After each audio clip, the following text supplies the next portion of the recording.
ของจริงของปลอมครับของจริงของปลอมของปลอม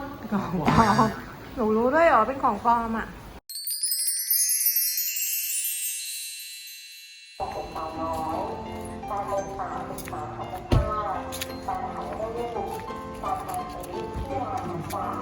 ไม่หรอกจะเท่ไปไหนอ้าวเดินไปสิลูกไป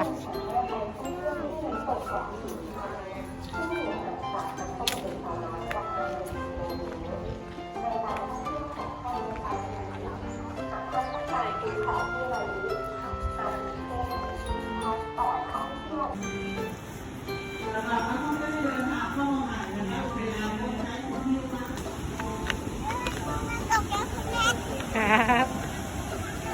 นักสวยมากทำไงครับ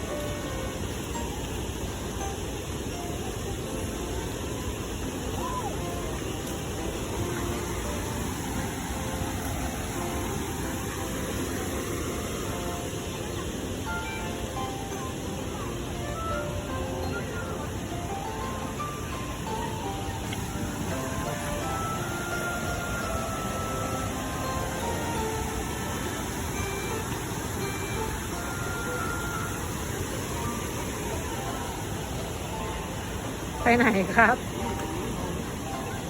นี่เขาบอกอยู่ว่ามีชั้นที่เท่าไหร่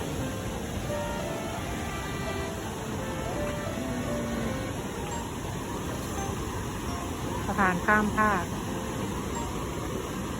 มีสะพานข้ามภาคด้วย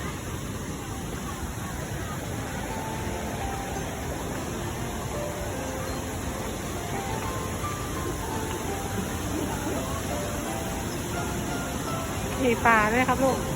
เห็นปลาไหมเห็นปลาไหม ดี ลู ก ก ว่าน้ำตกผิวอะไรอย่างนี้นะเพราะว่ามาเที่ยวนี่ก็ดีมีปลาด้วยลูกเห็นปลาไหมเนี่ยปลา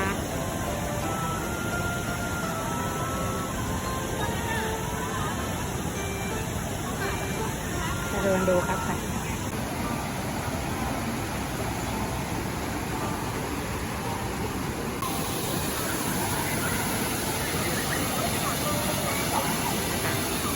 คนเยอะหน่อย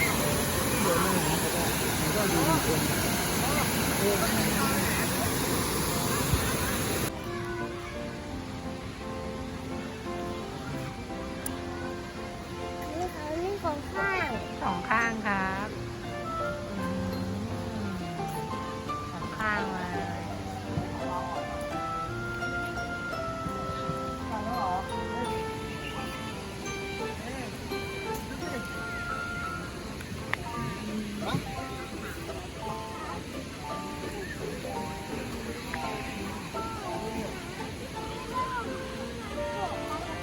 ครับไปดูไหมไปดูสะพานไหมลูกไป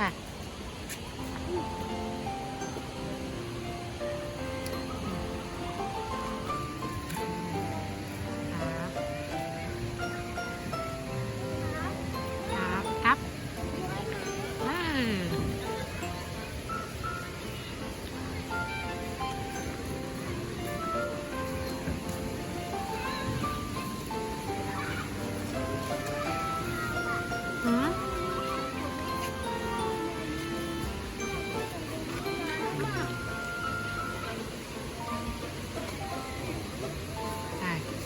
ข้างในมีอะไรสุโคราช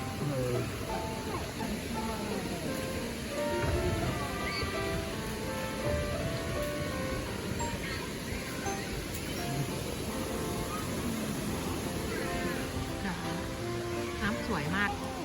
ครับขึ้นนี่ โบกี้ไม่ขึ้นอ่ะแดดดี้เป็นคนอุ้มโบกี้ขึ้นโบกี้เดินไหมครับเดินไหมลูกป่ะโบกี้เดินไหมครับป่ะไปครับป่ะ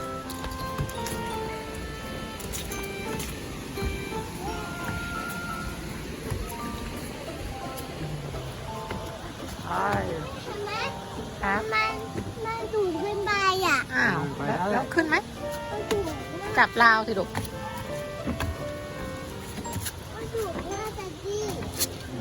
อยากขึ้นอ่ะ จับราวเถอะจับราว อ๋อ ครับ ร้านได้ถึงเหรอ จับราวได้ข้างล่าง เดี๋ยวคนรอ ได้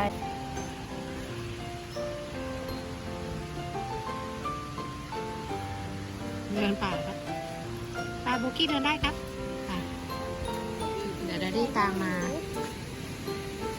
ดดดี้ ตามมาแล้ว ครับไป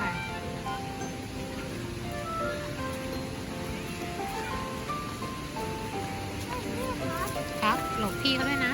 ครับ จังอ่ะ มืดจังเนี่ยเดินตามพี่เขาไปแม่มันมืดจัง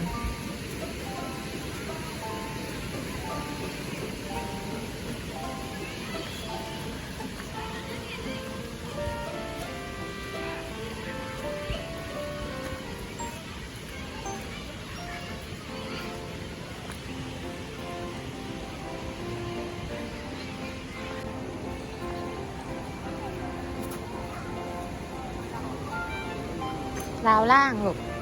ราวบนหนูจับไม่ถึงหนูจับราวล่างได้อ่ะ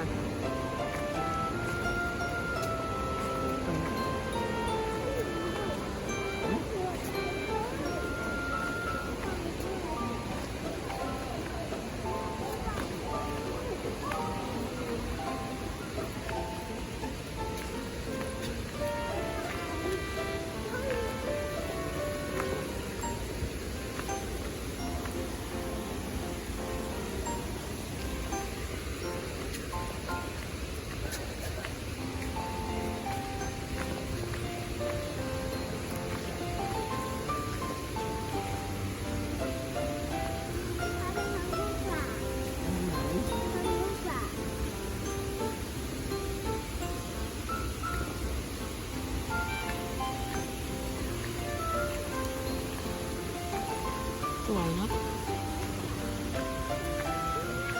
ครับมืดใช่ไหมลูกครับยืดเสียงกบร้องครับแล้วพี่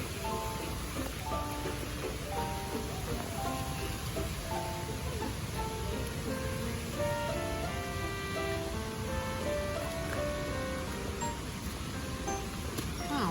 เห็นดีๆก็ได้ลูกไม่ต้องกระโดดอืม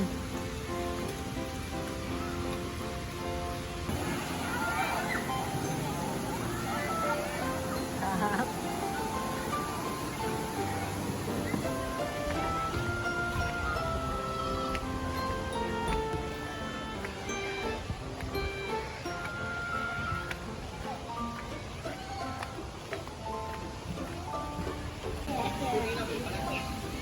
ไอติมแท่งที่2แล้วใช่ไหมครับเนี่ย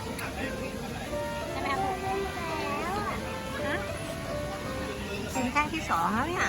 ใช่ไหมครับ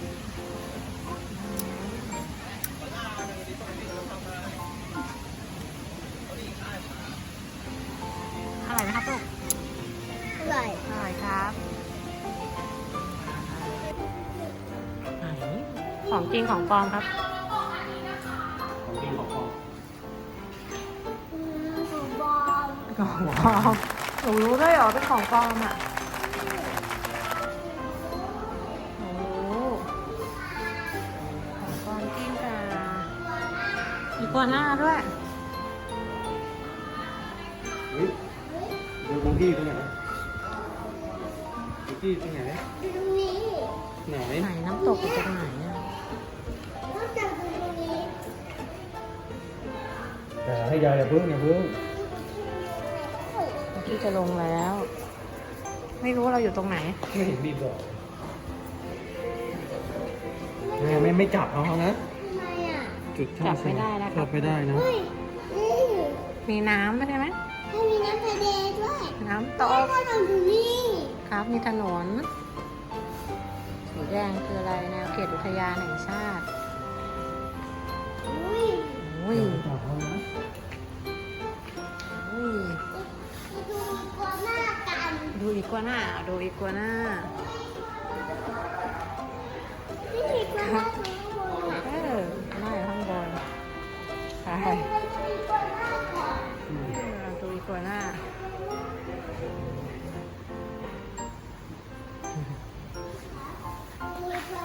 จะให้อุ้มให้ดูอีกตัวหน้า โอ้ย ไม่เท้าโดด แม่ดูดีกว่านะครับ ถ้าไม่มีกบบอล อ่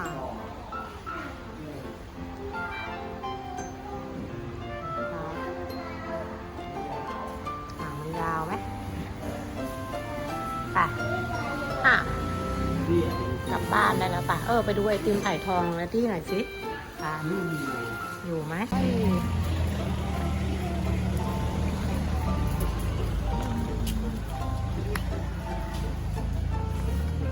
ครับมีของขายด้วย ไหนอ่ะ แล้วที่อยู่ร้านไอติมอยู่เลย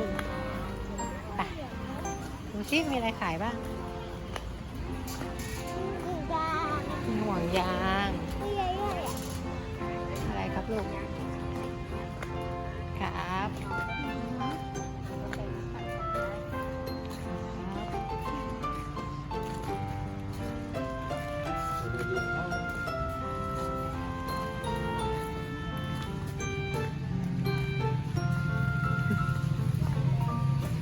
มองหน้าด้วย